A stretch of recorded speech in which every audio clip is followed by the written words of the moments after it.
আমরা জানি যে বিশেষ করে জ্বালানি খাতে তেল বা গ্যাস এইসব বিষয়, বিদ্যুৎ এইসব বিষয় জনগণ সমস্যার মধ্যে দিয়ে যাচ্ছেন। কিন্তু এই যে জ্বালানিটা দিয়ে আমি শুরু করলাম, কারণ এই মুহূর্তে জ্বালানির কথাই বলুন, গ্যাসের কথাই বলুন, এই সব ক্ষেত্রে আমরা জানি দেশের বিভিন্ন প্রান্তে বহু মানুষ এই সকল ভোগান্তি পোহাচ্ছেন এগুলা।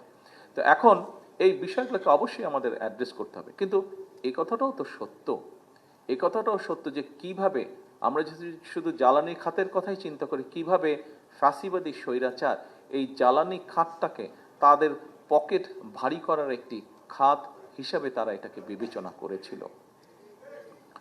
কাজেই স্বাভাবিকভাবেই এত বছরে লুটপাট করে যেই সেক্টরটিকে বিধ্বস্ত করে ফেলা হয়েছে, সেই সেক্টরটিকে যদি পুনর্গঠন করতে হয় কিছু তো অবশ্যই সময়ের প্রয়োজন। আজকে অনেকেই বলেন, দেখলাম বিভিন্ন জন বিভিন্ন বক্তব্য দিয়েছেন, আমরা এক্সকিউজ দেওয়ার মাধ্যমে আমরা আমাদের দায়িত্ব এড়াতে চাচ্ছি না। হ্যাঁ, সমস্যা আছে, আমরা জানি, আমরা সেই সমস্যাটাকে অ্যাড্রেস করতে চাই। অনেকেই বলছেন যে বিভিন্ন বাসা বাড়িতে বা বিভিন্ন মিল ফ্যাক্টরিতে গ্যাস পাওয়া যাচ্ছে না, ফলে হয়তো অনেক জায়গায় অনেক মিল ফ্যাক্টরি চালানো যাচ্ছে না, অনেক বাসা বাড়িতে হয় না, রান্না বান্না করা যাচ্ছে না। ইয়েস, উই অ্যাডমিট সমস্যা আছে, কিন্তু সমস্যার সমাধানের জন্য আমরা নিরন্তর কাজ করারও চেষ্টা করছি, উপায়টি বের করার চেষ্টা করছি।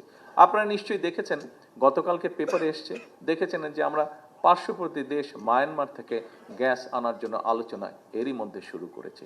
শুধু এটিই নয়, আমরা কিছুদিন আগে আপনাদের খেয়াল আছে যে আমি মালয়েশিয়া এবং চায়নাতে গিয়েছিলাম। মালয়েশিয়াতে আমি ওখানে যে আছে পেট্রোনাস একটি তাদের কোম্পানি আছে, সেই কোম্পানির সাথে আমরা আলোচনা করেছি।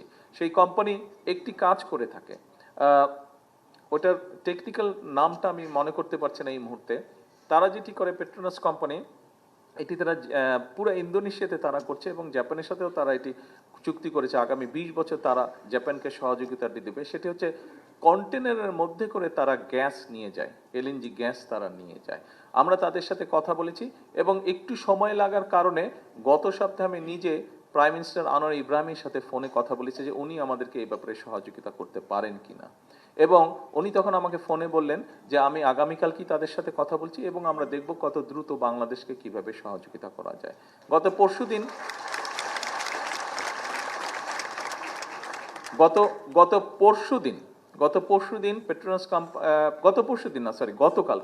গতকাল সন্ধ্যার সময় পেট্রোনাস কোম্পানি, এখানে তো টুকু সাহেব আছেন বোধহয়, টুকু সাহেব আসেননি, গতকালকে সন্ধ্যার সময় তাদের সাথে জুম মিটিং ছিল এবং জুম মিটিংয়ে তারা মোটামুটিভাবে কথাবার্তা কমপ্লিট হয়েছে এবং তারা চেষ্টা করছে, যেহেতু তারা অলরেডি জাপানের সাথে 20 বছরের একটা কন্ট্রাক্ট করে ফেলেছে, কিন্তু তার ভিতর থেকেও তারা চেষ্টা করবে যত দ্রুত সম্ভব আগামী অক্টোবরের মধ্যে তারা আমাদেরকে সেইভাবে গ্যাস দেওয়ার চেষ্টা করবে যাতে আমরা আমাদের মিল ফ্যাক্টরিগুলোতে গ্যাস সরবরাহ করতে পারি। এর ভিতরে আমরা চেষ্টা করছি যে একইভাবে আরও কিছু এইভাবে নিয়ে এসে আমাদের প্রায় 8টার মতন আমাদের বিদ্যুৎ কেন্দ্র আছে, যেই বিদ্যুৎ কেন্দ্রগুলিতে যদি আমরা গ্যাস সরবরাহ করতে পারি সাথে সাথে, তাহলে আগামী 3-4 ঘন্টার মধ্যে এইগুলোতে যদি গ্যাস কানেকশন দেওয়া যায় 3 থেকে 4 ঘন্টার মধ্যে আমরা 4000 মেগাওয়াট বিদ্যুৎ আমরা গ্রিড লাইনে সংযুক্ত করতে পারবো। এটাও কিভাবে করা যায় সেটিরও আমরা চেষ্টায় আছি।